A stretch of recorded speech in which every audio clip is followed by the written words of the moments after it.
Today we have Dr. Michael Hartle on, and as you'll find in our conversation, Dr. Hartle has a very accomplished background as a chiropractic physician. He's a board-certified clinical nutritionist, certified chiropractic sports physician, a certified strength and conditioning specialist, active release technique provider, and a strong first certified master instructor. But that's not all. He's also been a nationally ranked power lifter. Found that you were a semi-pro football player, which I thought was interesting, a coach. It feels like he has done just about everything. So today's here to talk about some of those experiences, as well as his book, like I mentioned, Kettlebell Strength Training Anatomy. Excellent book, excellent resource. So again, thank you, welcome. Thank you so much for your time today. I do appreciate it. Thank you for having me. I'm honored. So I gave everyone a little bit of your background there to recognize some of your accomplishments, but I always think it's interesting to add even more context to the conversation. Could you tell us a little bit about how you got to this point? If I'm correct, it sounds like you maybe moved around a little bit when you were younger and had some other pretty unique experiences that led to where you are today. Yes, I'm the oldest of three kids. When I was younger, my dad, his last naval post was at Pearl Harbor, so we lived in Hawaii for 3 years. Moved back to the great state of Minnesota, where they have frozen white stuff known as snow. Back when I was almost 7, so I got to learn to love snow at that point. But yeah, so just a lot of schooling, and I enjoy school. I'm actually in my getting my PhD in exercise science in my 3rd year of doing that right now. So, wow, congrats there. Thank you, appreciate that. And Michelle's very well adept at that, because Michelle, who works with you, because I started the book before I got the PhD, then I told her, I said, I want to get the PhD. So unfortunately, I delayed some of the release of the book, but the book is here now. It's released. It's ready to rock and roll. Kudos to you. Congrats for, I mean, I know from just knowing the process, I mean, that's a project in itself, in writing a book and then getting a PhD on top of that. So congrats to you for sticking that out and getting all of that done. So like we said, you have been a power lifter. You've done your, share of training, obviously, especially with the primary barbell lifts. So I'll go ahead and ask the question, why kettlebells? Well, it was interesting because there used to be a magazine in the powerlifting world called Powerlifting USA, put out by Mike Lambert. And Pavel, who created or brought the kettlebells to the United States, he actually wrote some articles in there. So I never met the gentleman before, and so some of his articles were kind of like, okay, that's some interesting viewpoints, but here's this thing of a cannonball with a handle. How can that do anything to me like plates on a barbell? So at the time, I still stuck with powerlifting. When I retired from powerlifting in the end of 2005. There was actually back up a few years. I went to Minneapolis in 2004 for the NSCA National Convention, and that's where I was from. So I brought my kids up there with me, and I went to the convention, and in there was Dragon Door, which is who Pavel was working with at the time, and they had a booth. And so Pavel was there, introduced myself. We talked for a few minutes, and then I bought a few kettlebells, and I put them in the car, brought them home, and they gathered dust for a couple of years. And they were very good, bookways and everything else. They weighed things down. So, but 2006, Pavel invited me to come to the kettlebell certification, which I did. And it was interesting because prior to that, my best back squat was 705. It was a good squat. But here I'm using double 24 kilos, which is about 106 pounds total. So not a whole lot of weight, but doing different things with it. And my body was definitely, I could tell I had done something that weekend. Okay. So I started to pursue as far as that, and then he made me a team leader, made me a senior instructor, then created his own organization called Strong First, where I'm at right now. I'm one of the masters in the world. I think there's 16 of us. Okay. But again, so it was definitely a process with that. Throughout that process, Pavel even said to me one time, he said, "Doc, I think you need to write a book." But this is 15 years ago. So when I just saw him this last weekend in Phoenix at the Strong First Leadership meeting, I handed him a book and even autographed it for him. I said, "Pavel, thank you for your support." He also wrote the foreword for the book, so he was nice enough to do that. So, but that's kind of how I got involved with kettlebells. And so when I stopped powerlifting and started using kettlebells with barbell training to enhance my football training, because I went from a sport which basically you didn't move your feet. Once your feet were set, that's when you did the squat, the deadlift, the bench press, things like that. When I went to football, I had to go from basically doing a lift that would take maybe 10 seconds to playing 3+ hours of football out in the summer heat. So I had to develop my strength endurance, which at the time I was very strong, but not much strength endurance. And so the kettlebells added to that. I also changed up my barbell training, did a lot of outside speed stuff, conditioning stuff on the track and the grass. So all these different things, turned me into a good football player to basically not only play the game, but then I had no injuries. I sprained my left ankle, I think, once during the 10 years of playing football, and that's the only injury I had. So, okay. I'm sure you probably heard this story too. I remember, I think it was 2016. As a trainer, I'm sure you too.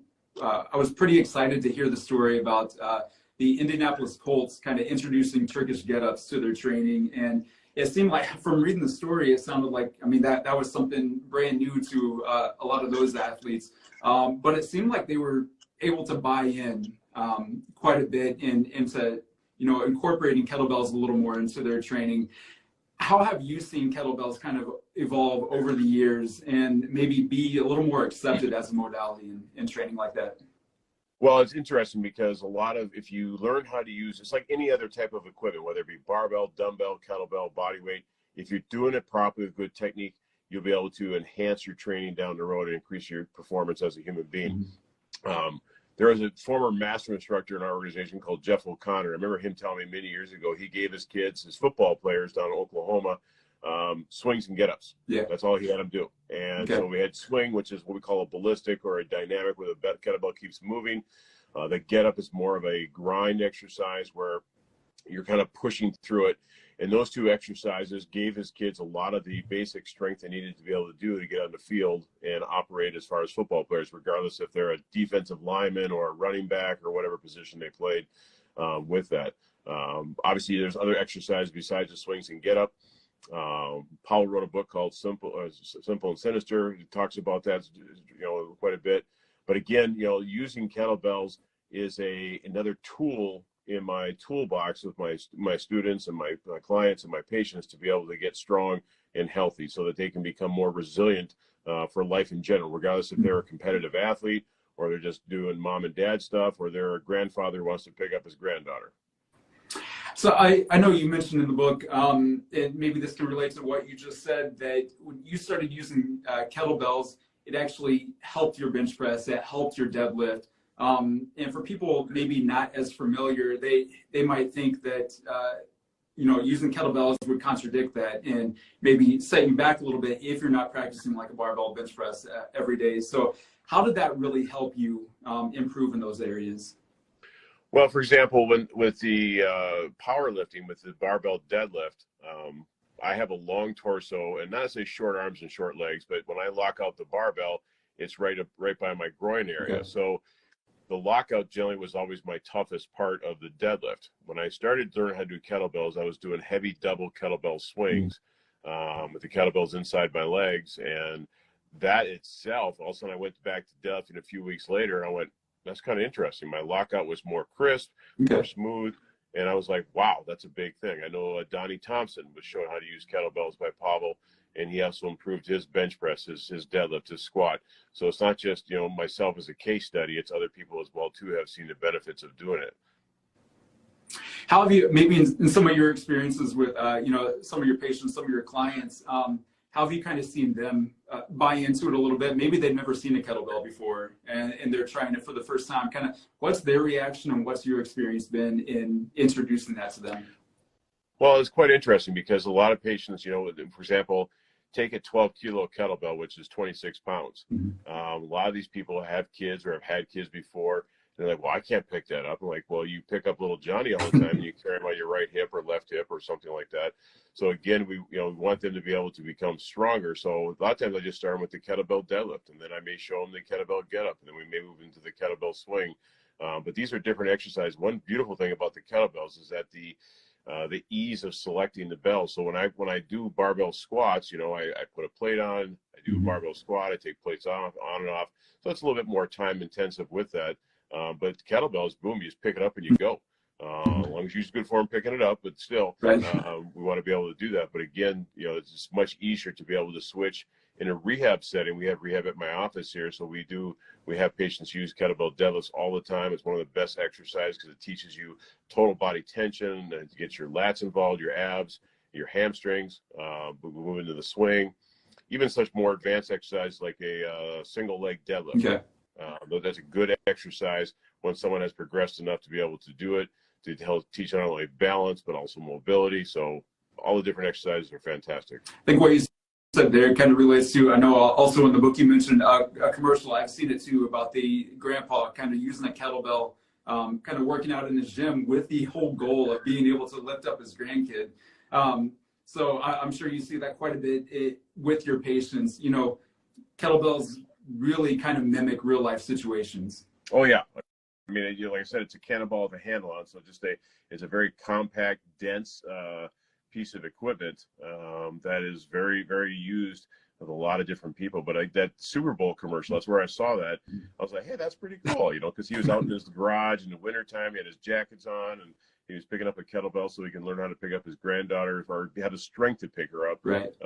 And again, he was making himself, in a sense, more resilient to be able to do that. He wasn't trying to play football or play tennis or do any other kind of sport. He just wanted to pick up one of his grandchildren, and he was able to do that through the commercial. Obviously, we know commercials are media and all that stuff, but right. Still, that holds true in life too. I think that speaks to one of the other points I wanted to ask you about is the whole versatility of using kettlebells. I know a personal example here. I have a place I like to go on vacation within driving distance, but I don't want to miss out on my workouts. So one of the things I make sure to pack in the car is I'll throw in a kettlebell that I know I can use for multiple exercises. So I guess, could you speak to that at all on how you could use minimal equipment essentially to get in a pretty good workout? Oh yes, most definitely. I mean, they'll add to what you said about vacation. So there's a place in northern Minnesota called the Bounty Waters Canoe Area. It's very pristine and very quiet up there. I actually brought a kettlebell in the canoe for two reasons. One, because my kids were in there. My son in front wasn't heavy enough, so I put the bell in front of his feet so I stunk the canoe so we could actually canoe through the water better. But two, when we got to the campsite, I was able to do different, swings and squats and things like that to actually enhance as far as my training, and so I didn't lose any strength at that point. So because I was getting ready to play some football at that point. Nice. So I guess speaking to that too, then, and the versatility of it, if you were to say you're trying to program a workout for someone, you have one kettlebell, what is an example of a workout that you might give someone in that case? I would do some kettlebell deadlifts, some kettlebell swings, two hands on one bell. Some one-handed swings are great because when you're, for example, doing one-hand swings with my right hand, my left gluteus medius, quadratus lumborum, and the other musculature on that side are working hard to stabilize my spine, keeping it straight. So it's definitely an asymmetrical lift. I would do some get-ups, even some either goblet squats or even some single kettlebell front squat, even some presses. Presses would be fantastic. And of course, we got the grand exercise, the kettlebell snatch. Now, a kettlebell snatch, I will caution, make sure you can do all the other exercises first before you attempt doing the kettlebell snatch, because it is a more dynamic lift. Once you know how to use it, it really helps you strong. Because I would not tell someone who's never run before, we're going to get you ready for a marathon. Okay, we're not going to quite do that. We're going to get you built up to that point. Same thing with the kettlebell snatch. But those are some exercises that are fantastic, very easy to do. I have one patient, he bought a 4 foot by 6 foot rubber mat, put it on his gym, and that is a garage floor as a gym. And that's what he trains on. So he does all his kettlebell stuff on that 4 foot by 6 foot piece of mat, and he does a great workout. Awesome. Yeah, and pretty much everything you just mentioned and more is going to be in this book. Again, if you guys haven't got your copy, definitely pick it up. Just for example, here's the Get Up Press right in the book there. I love that it obviously has an anatomical illustration so you can see exactly what muscles you're working in that. It has I like your rating system, kind of gauging like the difficulty of the exercise. So very descriptive, step by step on how to do every exercise that's in this book. So if you haven't got your copy yet, definitely go ahead and check it out. I know that you're on a little bit of a time frame. You're a very busy guy, so I want to be respectful of that. I got about 5 more minutes if you don't mind. Okay. All right. That sounds good then. So I guess then what are some of your favorite exercises that you would do in one of your own workouts with the kettlebell? I like doing a lot of kettlebell front squats, double kettlebell front squats, double kettlebell swings. I even wrote in the book here that as far as doing the swings on the outside of the leg. So for example, let's say you do a suitcase deadlift, which is basically where you just have weight in one hand. Again, when you're looking at a mirror, try to keep your spine nice and straight, because again, it's asymmetrical loading, which does help our body, because a lot of times we're in situations where all of a sudden you got to reach for something and you're not quite loaded properly. You can get hurt or be strong and not get hurt. The other thing I like to do too, as far as heavy get-ups, I like doing heavy get-ups because they're fantastic. There's one point we went to I'm also FMS certified, which is functional movement screen. And we came back from that. So actually I went back in my gym and I started doing get-ups with the shoe, which is in the book. And it was funny because I was sweating more doing the shoe than doing with a kettlebell. Even though it's not technically a kettlebell exercise, but it's working up to that exercise for beginners. Sure. But it was interesting. One of my staff members came in my gym and said, "Dr. Mike, are you okay?" And I said, "Yeah, why do you ask?" He says, "Well, last week you were doing get-ups with the 40 kilo, but now you're doing get-ups with a shoe. I didn't know if you were injured." I said, "No, I'm just regrooving my form and patterns and all that stuff." So it definitely is an interesting movement there. But those are probably my favorites. I love the kettlebell snatch. It's a great exercise. Again, please, spend time learning the other exercises first before you move to the kettlebell snatch. But once you get to it and do it properly, what it does for your body is fantastic. What would you say the learning curve would be on that kettlebell snatch? Like what are some progressions that you could use for someone who's maybe never done it before? Well, first off, I want you to learn how to tense your body properly. So doing the kettlebell deadlift is, in my opinion, the number one exercise everyone should be doing to get started. Learn how to do the kettlebell swing, because the way you move your hips in a dynamic fashion is very similar to the kettlebell snatch. You can then move into the kettlebell clean. Now, a lot of people, the clean is, in my opinion, a method to the madness, or moving you in a direction. So if I want to do a kettlebell press, I have to do a kettlebell swing turned into a clean to get it in the rack position to be able to press the kettlebell. So a lot of times people use a clean just kind of as a bridge to get somewhere. It's also an exercise by itself too. But once you get to kettlebell clean, then that's probably the final frontier before you actually start doing the kettlebell snatch, because both the kettlebell clean and the kettlebell snatch are vertical projections of force, whereas a kettlebell swing is more of a horizontal projection of force. Okay, and I guess what are your main highlights from the book that you would pull? What has impressed you most about the production of this book, or that the most important aspects of the book that you would encourage someone to read? It's interesting because every chapter has its own good parts to it. The other thing that's interesting too is near the end of the book, I have a chapter about carries. A lot of people don't know what carries are. People who grew up on farms used to carry buckets of chop to the animals and stuff like that. They would understand that part, because they would carry 5-gallon buckets of slop for the animals. So again, they would understand that. But again, the carries are fantastic. The mobility is actually pretty good. One of the exercises that I like to do quite a bit is a Cossack squat stretch. And it's not just it's an exercise and a stretch mobility all together there. But it does teach you dynamic movement and also to have some good balance aspect. The other thing is a single leg kettlebell deadlift. That's a great exercise. Obviously, you have to have some proficiency as far as in the double kettlebell or single kettlebell deadlift and double kettlebell deadlift. But the single kettlebell deadlift, single leg, is actually fantastic. Okay. I guess to kind of wrap it up then, how can people follow all the great things that you're doing? And I guess anything else that you would want to include to kind of wrap it up today? Well, I'm on Instagram as we are right now, at Dr. Michael Hartle. I also have a page called Advanced Strength and Speed Strategies, ADV period, Strength and Speed Strategies. Also, my clinic is Chiro Power. Let's see, Facebook, Twitter, pretty much everywhere with that. You should be able to have no problem finding me if you need to ask questions or want to talk or whatever.